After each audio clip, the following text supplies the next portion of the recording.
Halo, selamat datang di channel Ruang Taktik. Di video kali ini, kita akan analisis salah satu pemain kunci Spanyol di Euro 2024, Dani Olmo.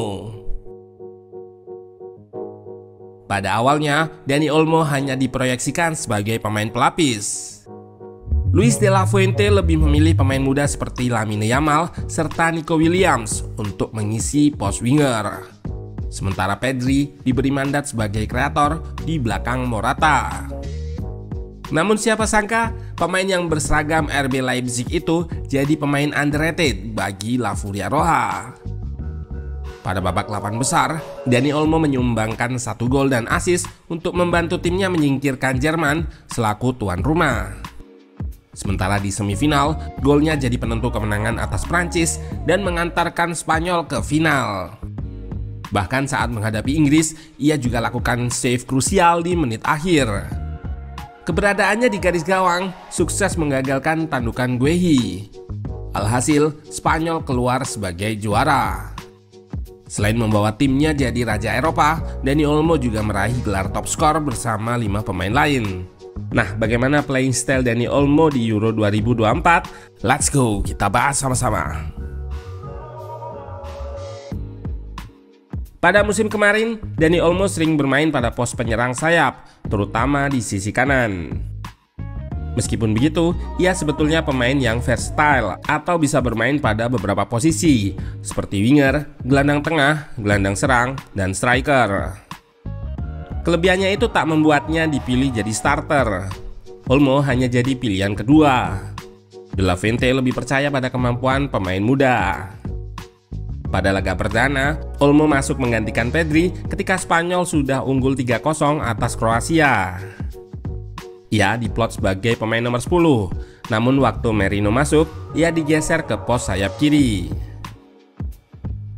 Cederanya Pedri saat menghadapi Jerman menjadi berkah tersendiri bagi Dani Olmo. Ia ditunjuk untuk menggantikan peran yang diemban oleh wonderkid Barcelona tersebut. Meski datang dari bangku cadangan, Olmo bisa langsung tune in dengan permainan di lapangan. Pada laga ini, ia kembali bermain dalam 2 posisi berbeda. Start sebagai gelandang serang dan di menit ke-80-an, tepatnya saat Merino masuk, ia digeser ke winger kiri. Pasca laga tersebut, Dani Olmo terus dipercaya jadi starter dalam 2 laga sisa, termasuk pertandingan final melawan Inggris. Dengan tidak adanya Pedri, maka tugasnya diambil alih oleh Olmo. Pemain yang menggunakan nomor 10 tersebut diberi kebebasan bergerak atau free roaming saat bermain sebagai gelandang serang. Dia kadang melebar ke sisi lapangan, melakukan rotasi posisi dengan salah satu winger. Selain itu, Olmo juga kerap naik mengisi pos striker, mengingat Alvaro Morata yang menjalankan peran false nine sering drop. Waktu striker drop atau keluar dari posnya, Olmo akan bersiap untuk ekspos ruang. Dia bisa membaca momen ketika center back mengikuti pergerakan Morata, sehingga timbul ruang kosong di pertahanan lawan. Di atas kertas, Spanyol bermain dengan 3 gelandang. Posisi ketiga pemain tengah cukup dinamis, kadang membentuk shape 1-2 single pivot dan bisa 2-1 dengan dropnya Fabian Ruiz menjadi double pivot. Dani Olmo yang menggantikan peran Pedri cenderung stay di area tinggi atau lebih naik. Ia lebih difokuskan pada fase chance creation. Seperti yang tercermin dalam heatmapnya ini, terlihat daya jelajahnya cukup luas karena ia memang diberi lisensi untuk roaming. Bermain sebagai pemain tengah tentu dituntut untuk selalu sediakan opsi umpan bagi backline, karena tugas basic seorang gelandang adalah penyambung antara lini belakang dan lini depan. Untungnya, Dani Olmo mempunyai off the ball movement atau pergerakan tanpa bola yang cukup bagus. Pergerakannya itu bisa digunakan sebagai decoy atau untuk memancing lawan keluar dari posisinya. Dalam 2 klip ini, gerakan Olmo mampu mengikat Declan Rice, sehingga memberikan akses center back untuk bisa langsung progresikan bola kepada Alvaro Morata. Dengan begitu, Spanyol sukses eliminasi press lawan. Ketika menghadapi Jerman, skema ini jadi proses awal gol pertama La Fuenteroja. Rodri, Fabian Ruiz, serta Dani Olmo terlihat sedikit bergeser ke kiri. Mereka buka akses kepada Morata yang drop ke ruang antar lini. Kemudian, kapten timnas Spanyol itu meneruskan bola ke sisi Yamal. Saat sudah berada di kotak penalti, Dani Olmo datang dari second post untuk expose ruang kosong. Momen ini membuktikan bahwa gerakan tanpa bolanya cukup berbahaya dan patut diwaspadai. Off the ball movement dari Dani Olmo sangat penting untuk bongkar pertahanan lawan, terutama waktu serangan sudah memasuki final third. Dengan manuvernya, pembawa bola tetap memiliki opsi untuk melanjutkan serangan. Gol Lamine Yamal saat menghadapi Prancis juga diawali dari baiknya positioning Olmo di ruang antar lini. Aksinya kembali terlihat pada gol kedua. Produk Akademi La Masia itu sukses ekspos ruang antar lini yang gagal di cover dengan sempurna oleh gelandang Prancis.